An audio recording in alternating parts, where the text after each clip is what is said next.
sia le regioni come momento di espressione delle autonomie locali, no diciamo a quei carrozzoni che impediscono al Paese di essere competitivo. Sintetizza così Nicolò Rocco, presidente veneto di Azione, il senso del pensiero di Carlo Calenda sulle regioni che tante polemiche ha scatenato nelle ultime ore. Vanno abolite, ha detto Calenda, figure come Zaia tengono in ostaggio politica e partiti. Fulmini e saette dalla Lega, ma per Rocco il tema c'è. Quella di Carlo Calenda è stata ovviamente una provocazione, lui ha detto che le regioni vanno depotenziate, ma ovviamente si riferisce per esempio alle 7 regioni del sud che hanno un dissesto per quanto riguarda la sanità. La posizione di Calenda ovviamente non è quella dell'abolizione, che è una posizione storica dell'MSI, i riformisti invece sono sempre stati per un modello federale alla tedesca. Ma per i leghisti Alberto Villanova e Roberto Marcato la conseguenza logica del Calenda pensiero sarebbe che per coerenza Azione uscisse da ogni trattativa in tutti i tavoli delle regioni che andranno al voto.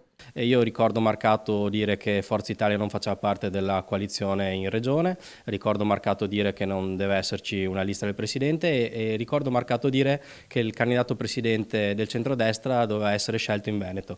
Sappiamo che questa cosa non succederà perché verrà scelto a Roma e allora chiedo all'amico Marcato, che molto stimo, se visto che tutte queste condizioni non si presenteranno, se lui invece correrà o per coerenza rimarrà a casa. Di boutade di Calenda parlano da destra a sinistra. Le regioni oggi sono funzionali e danno risposte e hanno soprattutto forza legislativa per quanto è di loro competenza. Non capiamo questa uscita fuori luogo, secondo noi, di Calenda. Penso che sia stata più una sparata agostana che una vera e propria proposta politica. Mi ricorda tipo Salvini o la Meloni quando dicevano che avrebbero abolito le accise sulla benzina.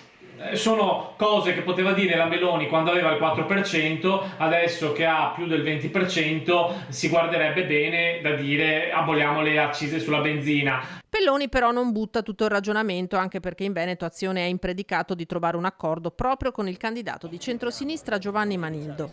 Voglio cogliere l'aspetto positivo, secondo me, della provocazione di Calenda. Io sono sinceramente per ridurre la burocrazia e oggi spesso la regione è un elemento di burocrazia. Ma una riflessione, conclude, meriterebbero anche legislazioni differenti nelle varie regioni e gli eccessivi poteri dei governatori, temi, dice, su cui aprire una discussione.